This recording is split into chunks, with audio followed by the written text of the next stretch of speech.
Sup Shredders, my name is Logan, aka Spiderhands, and welcome to an SP Reviews, where today we're going to be checking out an EP from an act named Thamnos titled The Envelope Void of the Words Untold.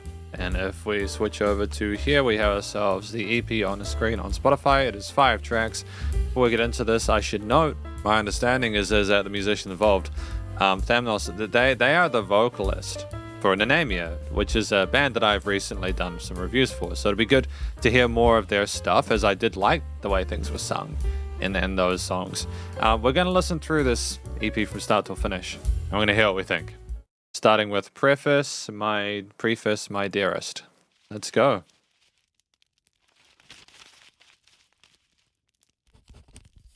I am writing this letter for the second time. Just hearing the sound of the scratching of the pen or the pencil, it's just Foley like that really makes things special. My hands shiver as if struck by ice. For a fragile smile has worn now since the day we met. For you crumble like paper in my hands. Read my words carefully, my dear. Let them be the pillar of hope for thee. Let me share your pain and remember your smile is never in vain. Stunning. Like, genuinely, I'm really impressed with this. Part of it is not just, again, the Foley that I was talking about in the intros and in the first half of it, but it was also just the way we spoke and whispered, and it was very dramatic, and it's very unlike a lot of stuff I hear where we're making it more of it's especially intense because you really have to listen carefully to those quiet words in there, you know. But it's also the language, like, you know, may these words be a pillar of hope or something along those lines. Listen carefully. And you're like, wait, what's going to happen next? And you hear the piano on the side there with a bit of filtering, like it's been recorded back in the olden days, like this is a memory or something kind of unusual is going on. It's a lot of suspense there. It's creating an environment, a world where the listener is practically forced to pay attention to it. I don't think you could have done this differently in a way which would have been beneficial. It's superb, you know. We don't even need to have heard Thamnos sing in order to understand they've probably got something cooking. So with that in mind, you know, with a wonderful, really pretty, interesting piano backing, we've got Never in Vain, track number 2. And it's just also, before I continue, it's just how we had just the vocals at the end after everything cut out, like things rose and volume was automated and then boom, back down, and now we've got Never in Vain. Sorry to interrupt, it's just exciting, you know?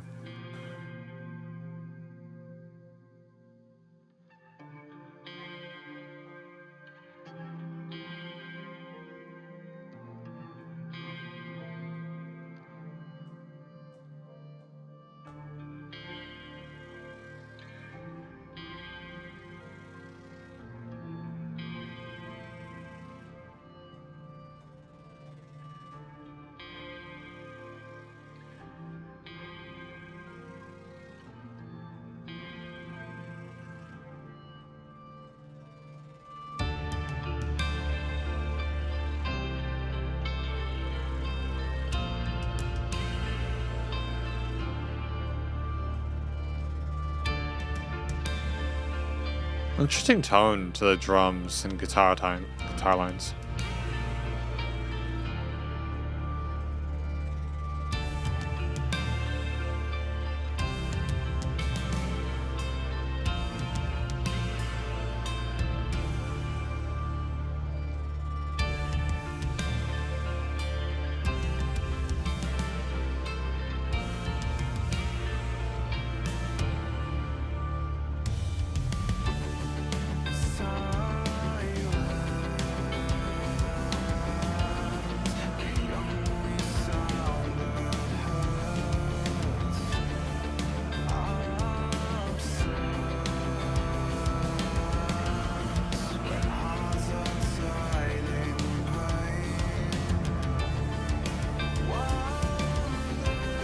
Are the vocals a little bit quiet in the mix?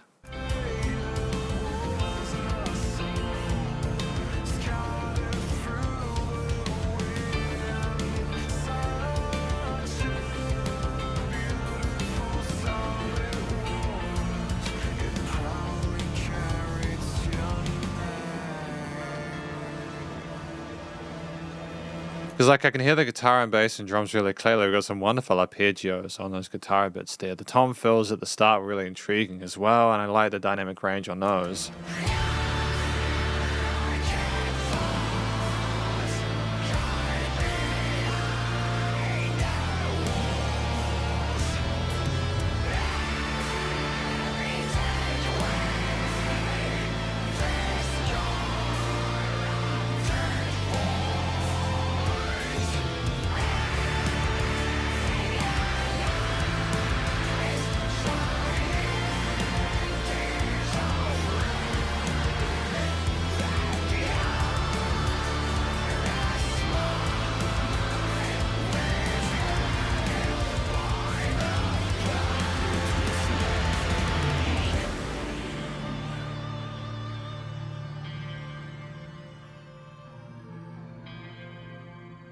I mean, it was a wonderful shift there, just to come down like this is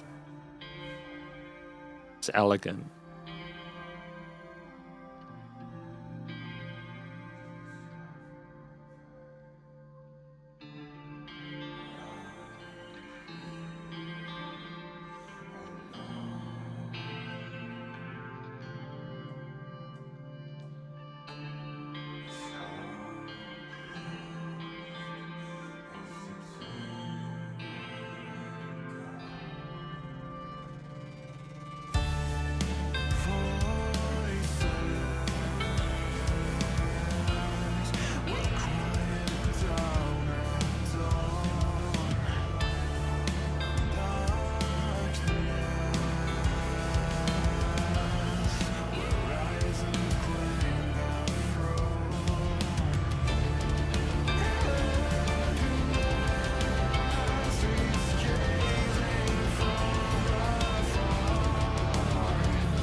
I mean, the drums are ferocious, aren't they?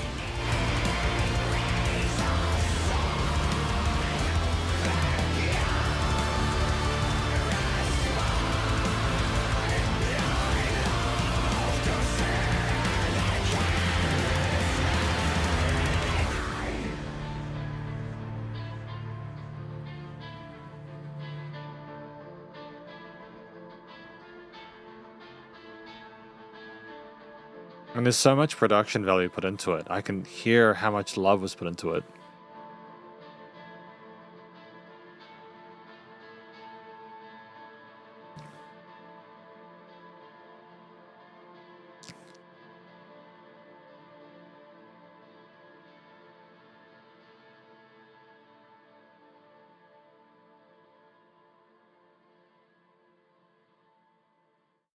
I want to go quickly check the stereo imaging of these headphones because, like, I don't want to spend too much time on this because I know it's kind of a drag to hear someone talk about one specific thing too much. I just can't hear those vocals as clearly, but I can tell that they've tried to level them in a way where it makes sense for the mix. I'll just be right back. So I just listened to some music and like it's a weird thing because the production value of this track is like it equates a lot of the commercial, major label stuff, it equates stuff from major labels within the similar genres. Like it's fantastically done. I love the tone of those guitars with those wonderful arpeggios and like the clean chorusy bits there, with a bit of delay there. The distortion coming in eventually there. The vocals always been the focal point with like the different bits of vocal fry, the screaming and growling and stuff, but also the cleaner parts as well on the verse and lower kind of key stuff, with wonderful phrasing of those different tom fills at the start working towards those cymbal and kick and snare grooves later on there. It's just a situation where we also had the soprano vocalist as well, like later on. There was a lot of love in Never in Vain. It was like an operatic performance, like a massive sort of a theater show. It's just that for me, I listened to a few of those mixes, other songs in their mixes, and the vocals in this track seem like they're at the back of the mix, if that makes sense. Almost like it was done to surround you in the headphones to an extent where I can't hear the vocals as clearly as, say, the stuff on the sides. And it's an interesting situation where I feel like I'm patronizing the people involved in this because I know they know what they're doing. But it's also like, I'm wondering if this was listened to in mono during the studio recording process, and it's such a kind of crappy thing to say because I know that so much love was put into this.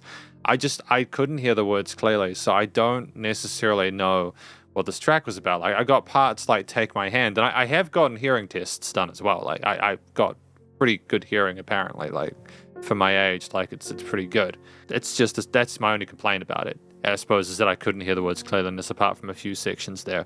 If the vocals had just been like, I don't know, a dB higher in the mix, I feel like it would have been pretty much flawless. The guitar work there, the drums, the bass, all the instrumental components there are just wonderful. And I love how it flowed on from Preface, My Dearest. I can understand that connection, that movement there. So I just feel a bit sad about that. But aside from that, like wonderfully, like there's lots of range in it, dynamic range. There's different sections with really interesting components within it. There's, again, like they clearly understand how to write and compose and produce and stuff like that. There's a lot of really good positive things happening here. So I think overall it's a fantastic song. Just my thoughts on it overall. But we got Blooming, track number 3. If it'll load. Thank you. Good job, Spotify.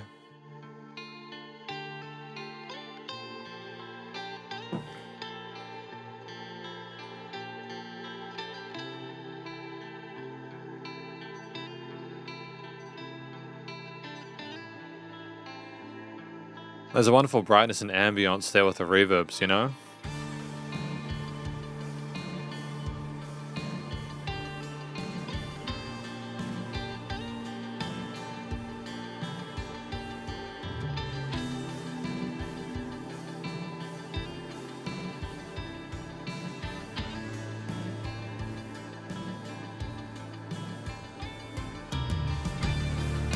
And like that's why I know what they're doing. You know those drums that we had, the little quiet drums at the start of the mix. I was like, wait, why are they quiet? And that's actually really clever because as a listener, because it's a little bit irregular sounding, usually you expect the drums to be at the same level.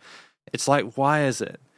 But they didn't filter it. Like a lot of the time they'll filter drums to kind of get rid of the low end to make but they just had like the kind of most of that sort of energy there. It was just lower, so it's even more intriguing. And then the full drums come in and you've got the whole piece. It's really well done.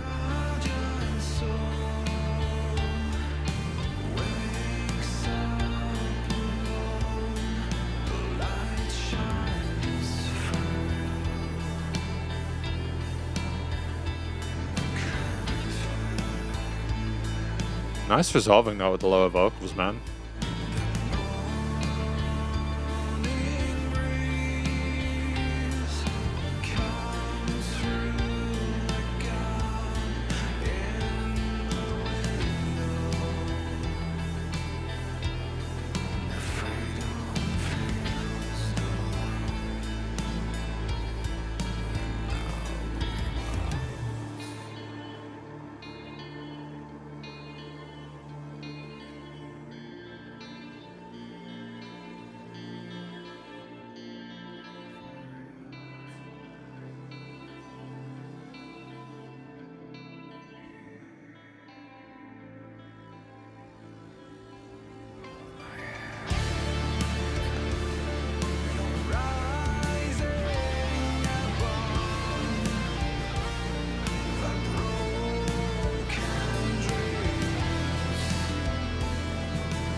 I mean, like that end of that vocal run with a little bit of grit at the end there, the guy's I mean, it's genuinely, he's a sensational singer. Honestly, like the way he flits between notes and legato phrasings of it is just so effortless. This is exactly what I want, man. Honestly, it's just great. It's really good so far. That helps that everything else is interesting as well.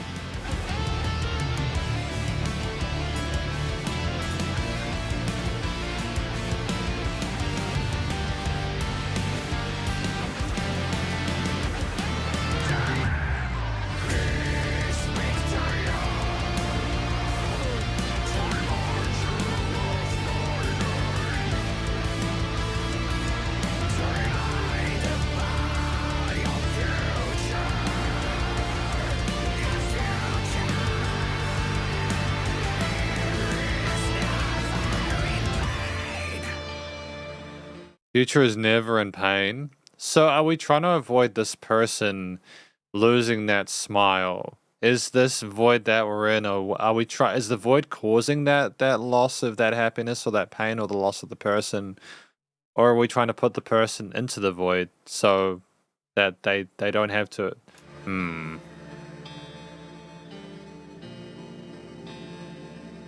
Bit crushing?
Alright, I'm impressed. I think I had a bit of a better time with this one, getting the hang of some of the vocal bits.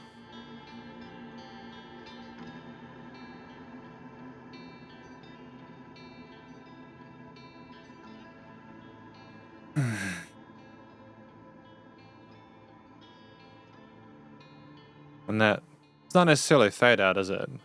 Oh no, it is a fade out now.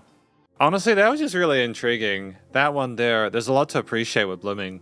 From like the gorgeous guitar leads there, the parts in the higher end of the frequency spectrum there. And da-da-da-da-da-da-da. Like, they're just a lovely melody there, a wonderful color and texture into the mix. There's a smoothness and a polish to the way that it sounds that just makes it sound really epic. And I like the fact that despite the fact we could have gone full on shred and done some really crazy stuff, we didn't. And that's not a common thing in a lot of my my feedback is that we didn't go for more, because I feel like with the combination of the leads there, the variation with the different sort of arpeggiato, again, the guitarists both clean, and with the rhythm parts there with the power chords and stuff like that, and different grooves and different half-time and double-time bits, I suppose. There is some blast beats in there, man. Wide variety going on with the drums. I love the variations in the percussive grooves there between the cymbal beats and some of the tom fills as well there. It's really excellent. The piano as well, we had a bit of that returning near the end, if not beforehand there. You know, like with the upper key part there, sort of spending time in that upper register there, filling out the mid to highs. But with chords and arpeggiated components, but it's also the vocals there that we were really kind of we nailed it there. I think that we had some wonderful sort of hook lines, some like sequences and the hook lines and the choruses.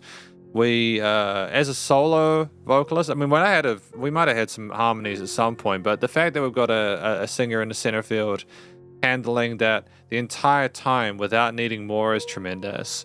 We have a great control of our head and chest voice, as well as our we didn't falsetto it, but there were some wonderful legato parts here, some interesting vibratos, and like we got the fundamentals sorted, but it's also the vocal fry, little bits of crispiness there, the growls or the whatever that we had as well in some parts. They were a bit more kind of intense there, but it was never too much of whatever. There was always a point where they knew to kind of switch to something else in a way that was really intelligent and really just satisfying as a listener. And you probably saw me. I try not to react. I actively try to avoid reacting in videos, and that probably sounds like antithetical to a reaction video, which, to be fair, this is a review video.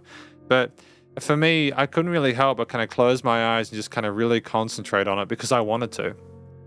I actually wanted to.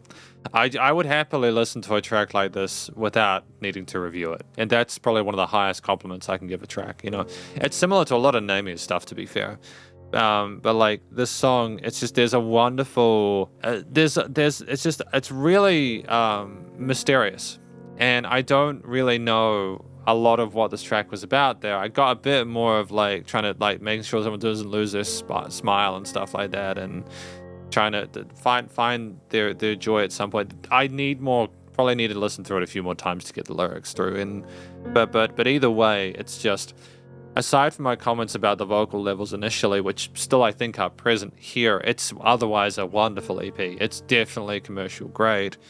There's a lot of promise and really excellent stuff going on, and I don't think there was any filler across the 6 minutes. It was a natural progression that was entertaining and from start to finish. But we got the Amphibian Heart, track number 4 for today.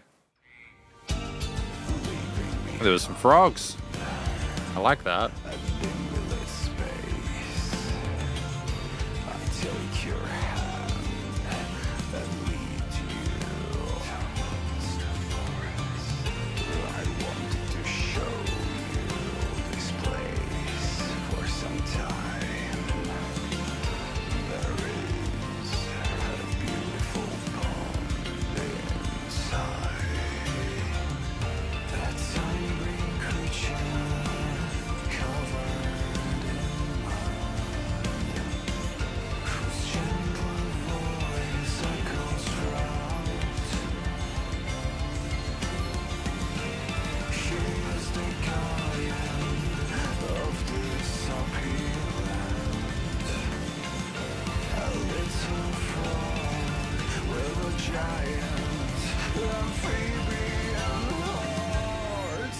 Are the lyrics a different?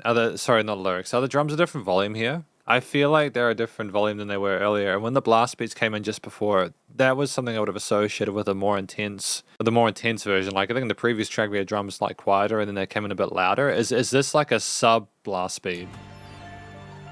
But your eyes are locked on the soil. You bring out the night. Do you want to join the earth? They were.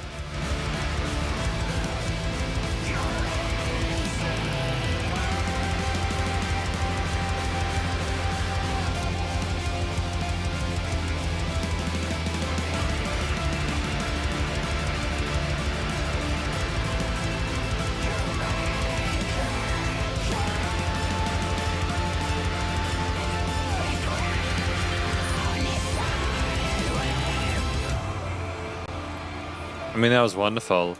I don't know if we've had strings up until now. We might have, but if we haven't, I think strings are just a natural addition at this point there. And the dun dun dun dun, and amongst the kind of caustic drum, the blast beats there with the snares and kicks and stuff like that, with the soaring vocal line over top. It's just a wonderful combination of elements.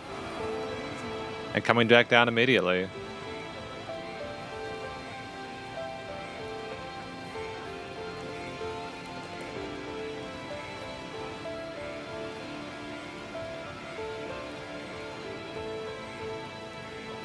I love the Amphibian Heart, man. I love the froggies.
Did you hear that? That vocal fry? The guy just screamed and it was just wonderful.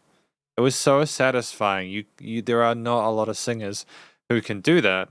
Where it's like, yeah, that's definitely I want something here. It's just a natural crescendo there in that release, and just coming down to this.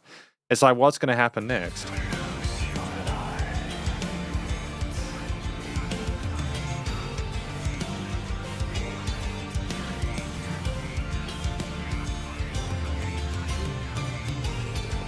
Then I spot movement in the grass.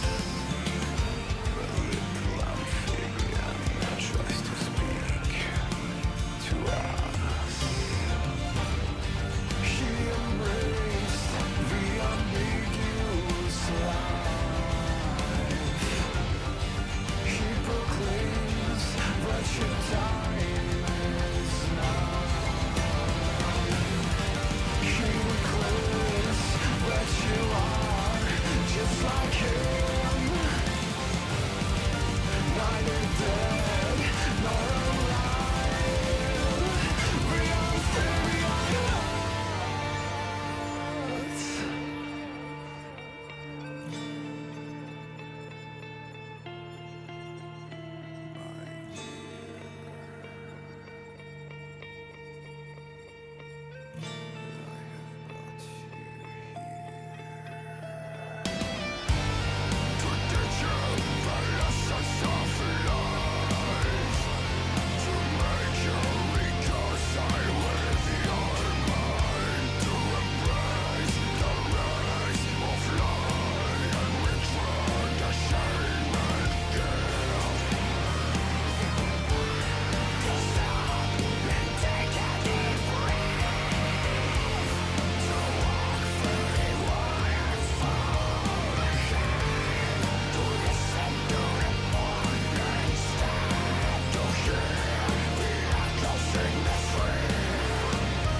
And that's just like an absolute masterclass in different sort of growl, shrieky style vocals there. You know, several different tones, well handled, solid technique. Words for the most part came through reasonably clearly, you know. I'm trying to figure out why they entered the forest, but now they're trying to find a ray of light. Was it like a trick to get put into the forest? Is the forest the void?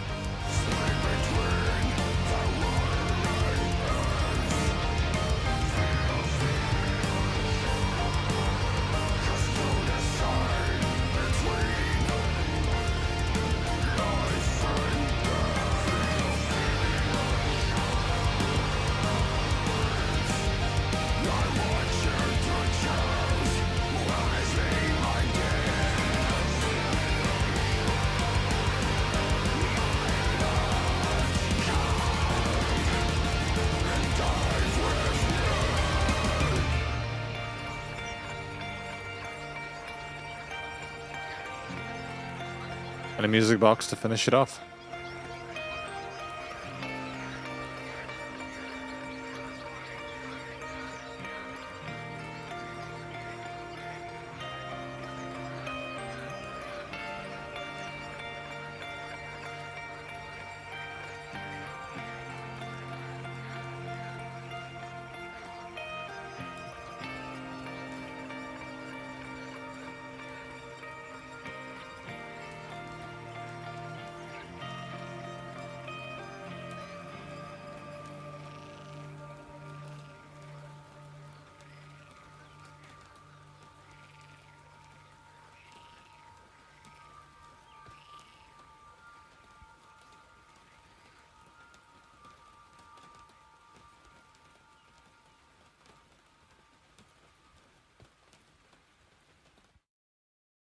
Okay, the Amphibian Heart.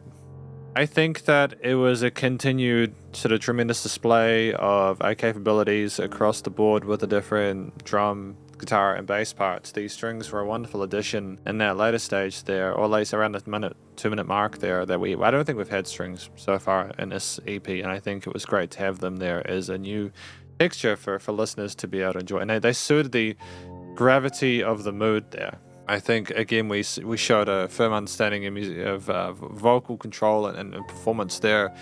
We could not only just sing with like clean vocals with the fry on top, but also we can add different growly kind of shrieky styles in that later stage there, with lots of flexibility with the different drum patterns there.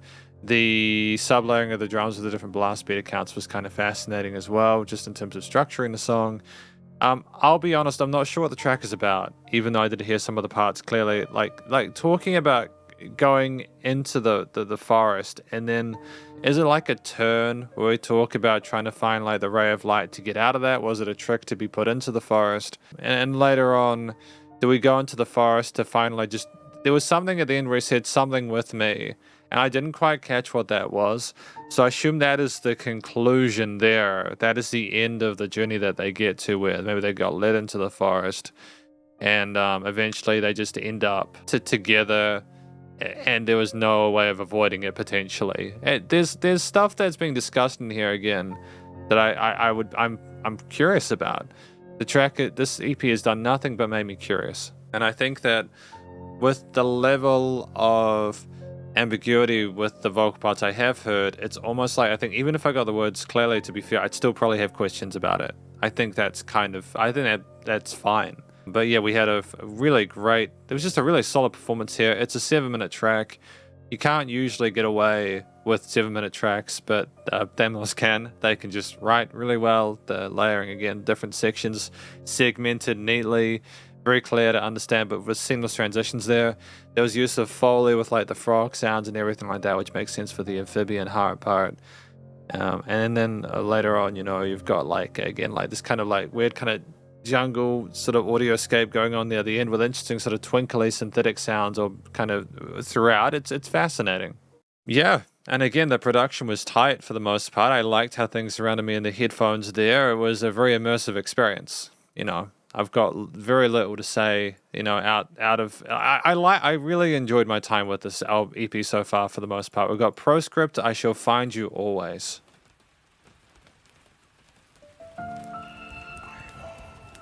These letters find you well.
I was expecting it to be like the first part.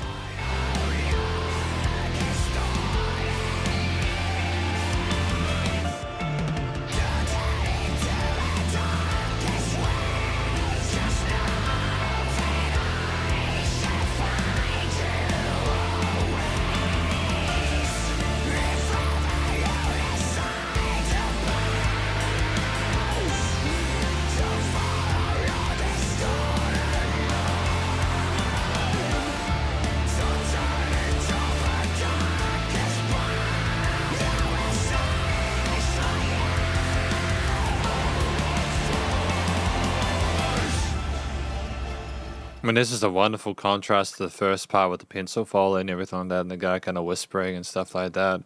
It was almost like we were having a reaction to the additional context from 2, 3, and 4, and including those feelings within it. Like a further development of it, you know?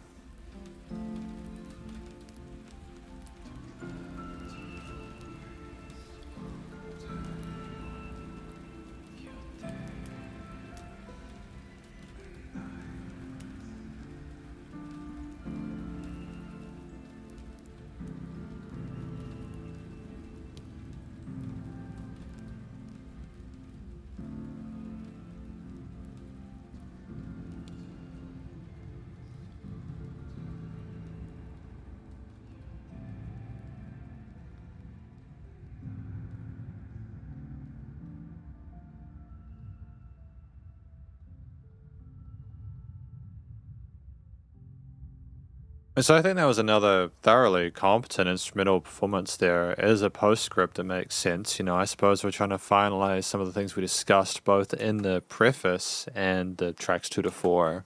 Okay, I think that this postscript was discussing maybe the middle. I mean, I don't want to give my thoughts on the overall album, what it's about yet, but like I think this is discussing how even if this person got lost in the void in the forest and they couldn't find things, or they couldn't find what they needed to, they would be found by this person writing the letter, you know, that they would be saved. That I assume they would be saved, you know, that there would be a way of getting them out of that situation, and to just, you know, hoping that they are well and letting them know that things, if they're ever in trouble, they would be found. That's my take on it. I think they were reiterating upon those lyrics or those words within that middle section, because it was like an ABA where the A was like, you know, like the pencil was kind of scribbling and stuff, and then you've got like the vocals and the piano and stuff like that. It's very kind of ambient.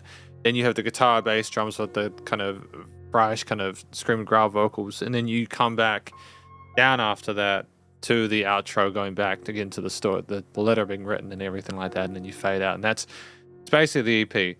I'm gonna talk about my thoughts on this EP in the conclusion, and then I'm just gonna see if we can figure it out. And welcome to the conclusion of my review of this EP from an act named Thamnos, titled "The Envelope Void of the Words Untold." Now, what do I think this is about? I think that this EP it's someone writing to another. Maybe it's like a love interest. It's just another person they know, and there's like this world that there is. And I think that the preface is hoping they're well, and they care about this person, and they want them to find joy, and they want them to be happy, and for them to basically be okay. And I think that Never in Vain Blooming an Amphibian Heart, it's a story of someone, I think, becoming involved with whatever the void is, and then eventually near the end they kind of get trapped in there. And there's like this push and pull between someone trying to like support and take care of the person, and that person potentially getting stuck in a really dire kind of awful place and needing to be rescued. That's my understanding of the premise there. It could be completely off, and I would totally take responsibility for that. But if that's basically my understanding at this point. And the postscript is basically saying that no matter where they are, like they hope they're okay. I still think the vocals were too quiet in the mix and a lot of the points, but I think there was also potentially 1 for dynamic effect, 2 for theatrical effect, and there's also a third part of it simply being that I just don't know if we listened to all of these tracks through it in mono, but when we were mixing it. But that said, still vocals sensational. We typically just had the one main vocal style. Occasionally we moved around the headphones with a bit of automation and the panning and stuff like that. We had varying intensities to them outside of the audio, the leveling stuff I discussed. It's great. Honestly, like that's one of the best parts of the album was the vocals. The guy's got great pipes, and I think that I hope they do more. They've got this kind of skill. They should make the most of it, you know. And it's a creative project as well. The 5 tracks in this EP, it's 24 minutes. It's a good use of time for 5 tracks. There's a couple of 6-minute and 1 7-minute songs, and usually they're a bit longer than I would personally like, but there was no point where I was wondering when it was going to end. There was no filler within any of the tracks there. Lots of movements between sort of cleaners, like the preface and postscript were typically sort of pencil foley as well as like piano parts there, arpeggiated parts on the right hand with left playing the chords, and then either whispered or spoken vocals. The postscript had some guitar, bass, and drum parts which are a bit heavier there with interesting movements with the chords and on the guitar with distortion and the bass and those root notes and the drums, handling stuff. Like across the kit. The Never in Vain, Blooming, and Amphibian were typically more sort of focused around the drums, guitar, and bass there, and there's a wide variety of different drum grooves. They were very competent across the kit. Starting with some interesting sort of like tom fills and stuff like that, I think, in Never in Vain. There were lots of... We also had a great capacity for the cymbal sort of snare and kick grooves. We had lots of blast beats at varying levels as well. There were different levels, sort of like or volumes of drum kit there in terms of the loudness, and I liked the fact that sometimes they were quieter, sometimes they weren't. It was very intriguing and interesting to hear the different parts, and you kind of had to guess which was which. There was a great capacity and control across the fills as well. The percussion was absolutely on point. We were really tight with our performance there. I don't think there was a note out of place, so the tempo was kept, and it was typically very appropriate for what we're discussing. And there was dynamic range as well. Sometimes the drums weren't there. That was smart because that can just be a nice sort of palette cleanser in a way to sort of segment and differentiate parts of a song, especially with longer ones. You need them to be in bits in order to kind of carry it sometimes, which they did, especially with very few other main lead components aside from the vocals. The bass was well behaved in the low end, typically stuck with the root notes. Occasional arpeggios bass, it may be within the triads, but usually root note based, and that was absolutely fine. The guitar parts with typically power chord parts with distortion for the rhythm sections there. We had like arpeggiated, sort of not necessarily strummed parts, arpeggiated guitar ideas there with the cleans, a bit of chorus and reverb, a bit of the Strymon effect around the sides. Kind of reminds me of some of the neural DSP plugins they have with the reverb and delay change and stuff like that there, which are fantastic. The lead parts that we had were typically more supportive of what was going on with the triads and the extensions in mid to high range there. If we did have leads, they were more sort of like conservative because the vocals, again, were the main focal point there. We did have piano occasionally. The piano was typically very supportive. Well, we varied the piano throughout the preface and postscript there. That was the main accompaniment to the vocals and the pencil foley. But also we had piano, I think it was in Blooming, if I'm not mistaken. I think in Blooming we had the keys. We might have had them in Never in Vain as well, but we had them in Blooming there, and they're a wonderful extra addition in that higher range to what was going on with the guitars, bass, and drums. The strings that we had highlighting stuff in the mid to high accent, basically performing a similar function to the piano. And Blooming was great. We had a different rhythm than what we had with the guitar, bass, and drum parts, as well as the vocals in that section. There was legato phrasing with the vocals, and I think that was excellently handled as well there to have that kind of stand out, a bit more sort of gravitas to the mix. We didn't have much. We had occasional sort of sub layers, like we had like some interesting sort of synthy electronic sounds, I think, in the Amphibian Heart there. And we also had more Foley, like we had the frog sounds and sort of like the forest sounds in the Amphibian Heart, which were kind of nice there. It was we knew how to create an absurd environment outside of just having the instruments there, and I think that's really important as well, to create a sense of, especially with the sense of theatre from like the different vocal styles and how things were handled typically with not only the production but also the composition there. It was wonderful, and the lyrics that I did get through were also kind of related to that, so I appreciate the sense of consistency and connection between the various bits and pieces. The themes across the album, when we had variation, I'd say overall it was a mystery and suspense, and it was like a big journey within a 5-track EP, and I have a lot of love for that. It's just, again, it's a shame I didn't get all the words through clearly. I feel that would be the only thing we could have improved, but the instrumentation, the performance is absolutely on point. I don't think we would have benefited from more lead sections. I think the vocals were more than enough to carry us through. I think for an album we might, but like an EP, there's like, it's short enough that you can kind of get a feel for those through those, and you had that consistency throughout, so it's good. The themes, as I was mentioning, so I got a little bit of a tangent. It's more like we had so much going on with so many different elements there. It just, the use of the grandiose nature of the various different drum, guitar, and bass parts combined with the piano throughout, it was like a big sort of it was like a movie soundtrack. That's the idea I got from it. It sounded like we're on an epic quest or something like that. It was very intense a lot of the time, but it was also nice and quiet when things came down dynamically and the perceived loudness changed. And ultimately, it was just, I don't know how to feel about how things turned out. I don't know how things ended. I don't know if it was a major or minor note, but it also didn't feel unresolved. Ultimately, I think it was very kind of like self-collected. I don't know how to describe it. Like, it was self-sufficient. It was a track where it kind of let you into its world for a little bit, and then the postscript was just wondering if you're okay afterwards. And it's kind of fascinating to have an EP be that confident there. I think there's just too much to really kind of put a label on it. It's great because I can't. I enjoy the fact that it's difficult to kind of like put in a box. Music should be fun like that. The studio recording, mixing, and mastering was tremendous. I appreciated the use of the, the guitar, bass, drums, piano, and strings were just phenomenal.